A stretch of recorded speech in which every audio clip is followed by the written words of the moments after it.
Assalamualaikum, kita lanjut lagi ceritanya. Di cerita sebelumnya, Lorenzo telah berhasil membawa Pangeran Willy dan Dewi dan menemui orang-orang di kastil dan akan mengucapkan salam perpisahan. Karena Lorenzo mempunyai rencana untuk membawa Pangeran Willy ke kota Snowy dan menjalani pengobatan di sana. Oke, kita simak apakah perjalanan mereka akan berjalan dengan mulus atau masih ada halangan-halangan yang akan menghalangi perjalanan mereka. Kita lanjut saja ceritanya. Dan untuk kakak-kakak yang penasaran bab berapa yang saya bacakan, inilah bab yang saya bacakan sebenarnya ya. Di novelnya sudah mencapai bab 2197. Oke, kita lanjut ceritanya.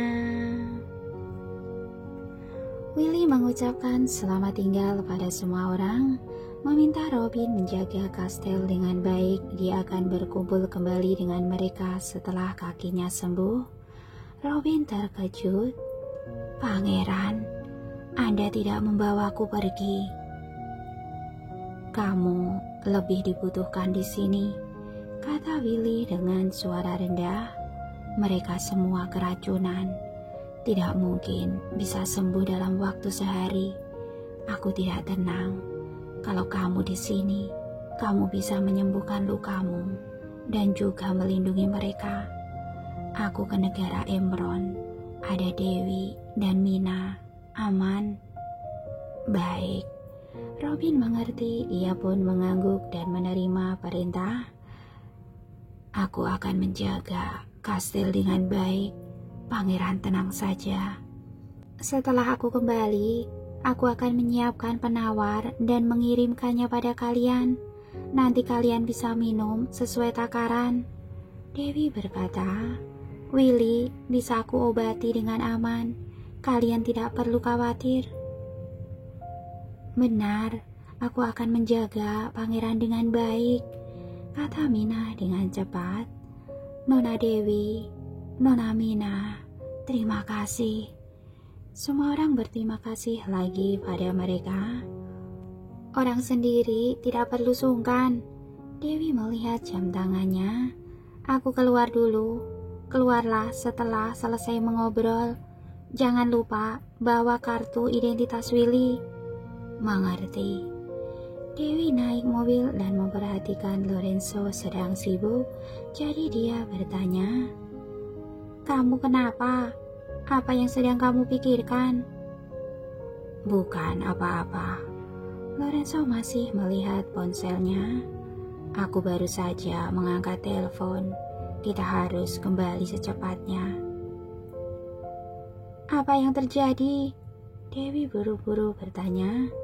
Lorenzo tidak menjawab, hanya memberi isyarat pada Jasper. Jasper bergegas mendesak Willy dan yang lainnya. Tidak lama kemudian Mina mendorong kursi roda Willy keluar. Robin dan yang lainnya keluar mengantar mereka sambil membawa koper Willy. Setelah Willy mengucapkan selamat tinggal pada semua orang, dia naik mobil. Mobil perlahan melaju. Dia melihat kaca spion. Terlihat Robin dan yang lainnya, juga kastil abu-abu yang perlahan menjauh. Lalu dia berdiam-diam bersumpah dalam hati, suatu hari dia akan kembali berdiri menuntut keadilan dari semua orang yang menindasnya dan merebut kembali semua yang dia ambil pergi darinya. Dalam perjalanan ke bandara, Lorenzo terus bicara di telepon sambil mengurus dokumen. Dewi tidak berani mengganggunya. Dia duduk di samping dan melihat ceknya. Saat Lorenzo akhirnya selesai menelpon, dia mengulurkan tangan merangkulnya. Barulah Dewi berani bertanya, "Apa aku bisa mencairkan cek ini begitu tiba di negara Emron?" Lorenzo tertawa. "Dasar mata duitan." "Uang sebanyak ini," Dewi cemberut. "Kamu sudah kehilangan uang sebanyak itu. Wajar kalau aku harus cairkan uangnya kan?" Iya, iya. Lorenzo mencubit pipinya. Jasper akan urus konversi mata uangnya. Nanti akan langsung ditransfer ke nomor rekeningmu. Tenanglah. Baguslah. Dewi tersenyum bahagia. Ngomong-ngomong, sebenarnya apa yang terjadi? Sepertinya barusan kamu sangat sibuk. Sedikit masalah, begitu pulang akan diurus. Lorenzo tidak menjawab secara langsung. Sudahlah, kamu istirahat saja. Aku baca dokumen. Dia memijat pusat keningnya memakai kacamata dan lanjut membaca dokumen. Tuan, Anda belum istirahat selama beberapa hari. Istirahat dulu saja. Jasper berkata dengan perhatian. Diam, teriak Lorenzo. Jasper buru-buru menundukkan kepalanya, tidak berani bicara lagi. Dewi melihat betapa sibuknya dia, lalu merasa sangat bersalah. Dia sesibuk ini sampai waktu tidur pun tidak ada. Dia malah meluangkan waktu membereskan kekacauan demi dirinya dan juga mengeluarkan biaya sebesar ini demi membantu dia menyelamatkan orang lain. Sejak awal ini bukan urusannya, lagi pula awalnya dia juga tidak mau mempedulikannya. Tapi demi Dewi, dia sudah mengerahkan seluruh grupnya dan negara Imron sebagai pendukung. Bergegas ke Denmark dalam semalam untuk bernegosiasi dengan Raja Denmark. Semua ini demi dirinya. Berpikir kembali dari awal sampai sekarang, dia sepertinya terus merepotkannya. Seharusnya dia melakukan sesuatu untuknya. Kelak jangan membuatnya selelah ini lagi. Mereka naik pesawat kembali ke kota Snowy. Di pesawat Willy ingin mengatakan sesuatu pada Lorenzo, tapi Lorenzo terus menunduk membaca dokumen dan tidak menghiraukannya. Jadi dia memilih untuk diam dan tidak mengganggunya. Mina menyapa Dewi lalu mendorong kursi roda Willy ke kamar untuk istirahat. Jasper membawakan ransel Dewi. Dewi sangat gembira. Dia kira ranselnya sudah hilang, tak disangka bisa menemukannya. Jasper selalu teliti dalam bekerja. Dewi berterima kasih padanya dan membawa ransel ke kamarnya. Ingin berganti pakaian santai, tapi ternyata dia tidak membawa koper sama sekali. Dia langsung mengeluarkan kemeja putih dari koper Lorenzo. Mandi lalu memakai kemeja putih itu, duduk di ranjang memeriksa ranselnya. Saat ini Lorenzo kembali ke kamar sambil membawa tablet. Melihat Dewi yang mengenakan kemeja putih, dia langsung terpana. Dia hanya mengancing 2 buah kerahnya terbuka, gunung yang montok menyembul keluar. Sepasang kaki panjang dan ramping yang indah melingkar di ranjang, tidak mengurangi keindahannya. Hanya saja betis kanannya terluka dan dibalut dengan kain kasa. Tapi penampilan sederhana inilah yang membuat Lorenzo terpikat. Lorenzo meletakkan tabletnya, mandi lalu langsung menerkam Dewi di ranjang. Dewi menjerit kaget dan tanpa sadar menutup mulutnya. Dengan gugup melihat ke dinding di sebelahnya dan berbisik, "Hentikan, ini di pesawat. Biliknya tidak kedap suara. Kamar sebelah akan dengar." Sudah dewasa, memangnya kenapa kalau dengar? Lorenzo menggigit lehernya lalu turun sedikit demi sedikit. Apa kamu merindukanku?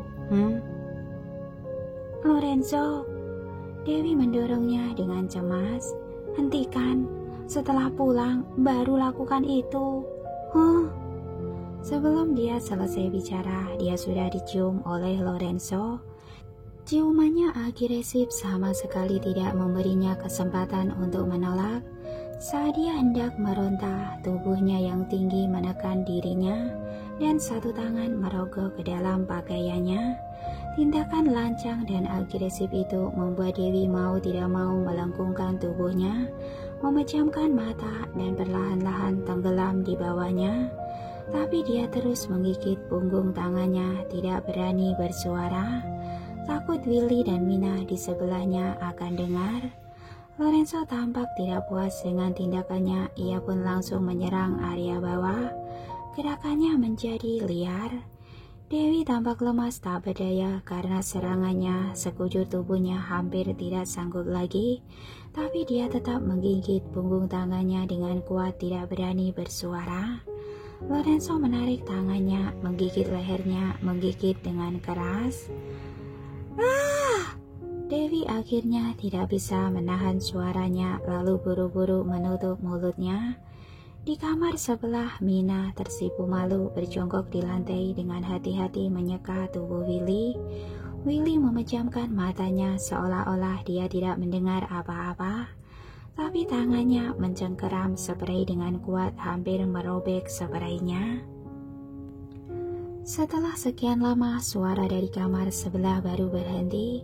Mina menyeka keringat di dahinya, dengan hati-hati membalikkan tubuh Willy, ingin mengusap punggungnya, tapi menemukan ada luka di pinggangnya, bernanah parah. Dia langsung terkejut dan berkata dengan penuh emosional, "Pangeran, kenapa Anda tidak memberitahuku tentang luka ini? Aku cari Nona Dewi."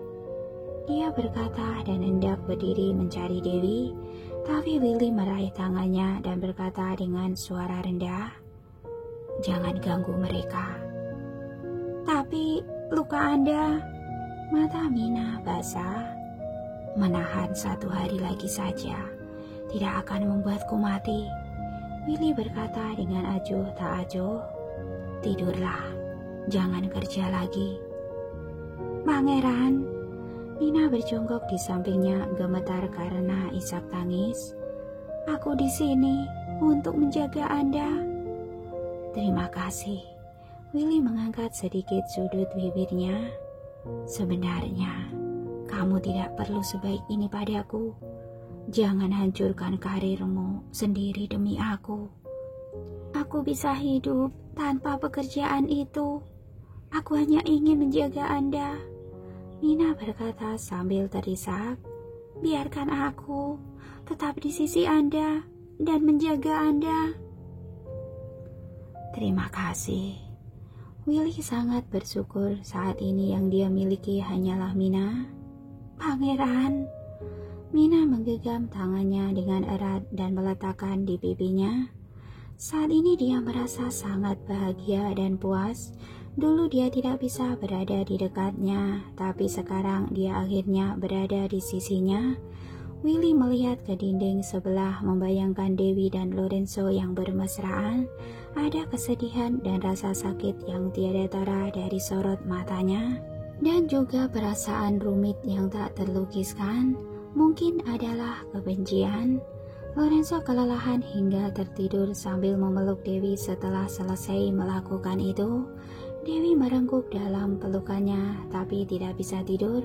Mungkin karena tadi siang dia tidur terlalu lama, atau mungkin karena terlalu semangat setelah lama berpisah, membuatnya sulit beradaptasi. Dia mulai merasa tidak nyaman, entah kenapa. Terdengar suara dengkuran pelan Lorenzo. Tak lama kemudian Dewi juga tertidur. Mereka berdua berpelukan dan tidur nyenyak. Tertidur beberapa saat Dewi bangun, sosok Lorenzo sudah tidak ada lagi di sebelahnya. Dia menyipitkan matanya dan melirik ke sekitar kamar, tapi tetap tidak ada. Dia bangkit mengenakan mantelnya dan berjalan keluar dari ruangan. Dia menemukan Lorenzo sedang duduk di kursi depan mengurus dokumen sambil membisikkan sesuatu pada Jasper. Jasper membungkuk di sampingnya mendengarkan dengan seksama. Dewi tidak melangkah maju, mengganggu mereka, hendak kembali ke kamar untuk mandi. Saat ini pintu kamar sebelah terbuka. Mina keluar tanpa suara dan memanggil Dewi dengan suara rendah. "Nona Dewi, apa sekarang Anda sedang sibuk?" "Tidak, ada apa?" Dewi bertanya. "Pinggang Pangeran bernanah. Lukanya sangat parah." Mina tersedak begitu dia buka mulut. "Bisakah Anda memeriksanya?" "Aku ambil kotak obat." Dewi bergegas kembali ke kamar mengambil kotak obat, lalu pergi ke kamar sebelah memeriksa Willy. Sebenarnya dulu saat berada di kastil dia ingin memeriksanya, tapi Willy mencari alasan untuk menolaknya. Sekarang Willy tertidur lelap. Mina berkata dia sepertinya demam. Begitu Dewi menyentuh dahinya, wajahnya langsung berubah. Demam tinggi. Lalu bagaimana? Apa Anda punya obatnya? Mina bertanya dengan tergesa-gesa. Ada. Dewi segera memberikan obat pada Willy lalu membalikkannya dengan hati-hati dan mengobati lukanya. Mina ada di sampingnya dan saat dia melihat luka di punggung Willy, dia menangis. Lepaskan celananya. Dewi khawatir ada luka juga di bawahnya dan bermaksud untuk memeriksanya. Hah? Mata Mina terbelalak, wajahnya memerah karena malu. Ini, cepatlah. Desak Dewi melihat dia tidak bergerak, dia langsung menarik celana Willy. Pada saat ini Willy terbangun karena kesakitan. Menyadari celananya dilepaskan oleh Dewi, dia agak linglung. Dewi, apa yang kamu lakukan? Diam. Dewi menjerit pelan dan menurunkan celananya lagi. Seluruh pantatnya terlihat memang banyak bagian yang bernanah. Dewi, kamu... Willy tersipu malu dan tergagap. Jangan obati lagi. Sesampainya di kota Senowi, cari perawat saja. Dewi tidak menghiraukannya dan langsung mulai membersihkan lukanya. Willy menjerit kesakitan. Nona Dewi, pelan sedikit. Mina ingin membantu tapi tidak bisa. Dewi terus membersihkan lukanya lalu mengoleskan obat. Saat sedang fokus mengobati, ia sama sekali tidak menyadari Lorenzo ada di pintu, menyaksikan semuanya dengan ekspresi dingin. Dia sebelumnya hanya tahu Dewi adalah seorang dokter dan perlu menyembuhkan pasien, tapi dia tidak pernah mempertimbangkan detailnya. Baru sekarang dia tahu bahwa saat dia mengobati pasien, dia sampai seintim itu dengan pasien pria. Sepertinya masih banyak adegan yang belum pernah dia lihat sebelumnya. Sudah, oleskan obatnya. Dewi membersihkan luka Willy lalu menyerahkan obatnya pada Mina. Taburkan bubuk obat secara merata pada lukanya. Nanti akan aku balut. Mina segera menerima obatnya. Dewi melepas sarung tangan dan hendak mencuci tangannya, tapi menemukan Lorenzo berdiri di depan pintu. Dia pun tertegun. Kapan kamu datang? Baru saja. Suara Lorenzo sangat dingin. Sudah selesai. Butuh bantuan? Tidak perlu. Dewi tidak menyadari ada yang tidak beres dengannya dan menambahkan, aku cuci tangan dulu, lalu balut luka Willy. Kamu lanjutlah kerja. Nanti aku mencarimu. Setelah mengatakannya, dia cuci tangan, sama sekali tidak menyadari bahwa saat ini dia masih mengenakan kemeja Lorenzo. Meskipun semua dikancingkan dan kemejanya cukup panjang, tapi sepasang kaki indah itu menjuntai di depan matanya, membuat Lorenzo mengerutkan kening. Aku yang akan mengoleskan obat dan membalutnya. Mina merasakan Lorenzo yang tidak senang dan segera berkata, Nona Dewi, istirahatlah, serahkan padaku. Kamu bisa. Dewi keluar dari kamar mandi dan mulai mengenakan sarung tangan, hendak membalut luka. Kamu bukan perawat, tidak bisa melakukannya dengan benar. Aku bisa. Sebelum Mina selesai bicara, Dewi langsung menarik celana Willy ke bawah dan mulai memeriksa luka di pahanya. Dewi, Willy cemas. Biarkan Mina saja. Iya, Nona Dewi. Mina juga menghalangi Dewi dan berbisik, "Tuan marah, cepatlah kembali." Baru saat itulah Dewi mengerti saat dia menoleh, Lorenzo sudah pergi. "Dasar, sudah dewasa, tapi begitu picik," Dewi bergumam dengan suara rendah, mengajari Mina cara memeriksa luka Willy dan cara mengoleskan obat lalu keluar. Mina cepat-cepat menutup pintu lalu menghela nafas panjang, menggigit bibir bawahnya, mengumpulkan keberanian untuk memeriksanya dengan seksama. "Kelak, kamu harus mempelajarinya. Jangan biarkan Dewi sendiri yang melakukannya," perintah Willy dengan suara rendah. "Baik, aku belajar dengan baik," Mina mengangguk berulang kali. "Tapi pangeran, aku tidak berani." Dia tersipu malu. Tadi Dewi menyuruhnya untuk memeriksa dengan seksama, termasuk area itu, tapi dia sama sekali tidak berani melihatnya. "Tidak apa-apa, kamu adalah orang terdekatku sekarang. Tidak perlu malu," Willy menyemangatinya. "Lebih baik daripada membiarkan Dewi sendiri memeriksanya." "Benar," Mina tersipu malu dan mengumpulkan keberanian untuk memeriksa. Dewi kembali ke kamar dan menemukan bahwa Lorenzo sedang mandi, jadi dia tidak lalu berpikirkannya. Lalu dia pun duduk di sofa merapikan kotak obat. Tak lama kemudian Lorenzo keluar menatapnya dan duduk di ranjang mengeringkan rambutnya. "Aku juga mau mandi." Dewi mengambil kaos dari kopernya lalu ke kamar mandi. Kepala dan betisnya juga terluka, jadi dia hanya bisa membasuh tubuhnya sebentar. Jadi keluar dengan cepat, tapi ada air di lantai. Dia tidak seimbang saat berjalan, kakinya terpeleset dan terjatuh. Kali ini Lorenzo tidak membantunya. "Ah!" Dewi menjerit kesakitan. "Sakit sekali." "Apanya yang sakit?" Lorenzo bersandar di ranjang menatapnya dengan dingin. "Pantatku sakit." Dewi bangkit dari lantai sendirian, berjalan tertatih-tatih ke ranjang dan mengeluh sambil cemberut. "Kamu tidak peduli padaku." "Kamu begitu cakap, masih butuh bantuanku," Lorenzo menjawab dengan dingin.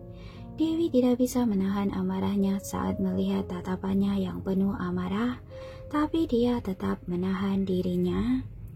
"Aku hanya mengobati pasien, kamu marah." Lorenzo malas bicara dengannya, langsung mematikan lampu dan tidur. "Kamu..." Dewi sangat marah hingga melemparkan bantal, menahan amarah di hatinya. Pria ini picik dan mudah tersinggung, masih harus dibujuk. "Menyebalkan."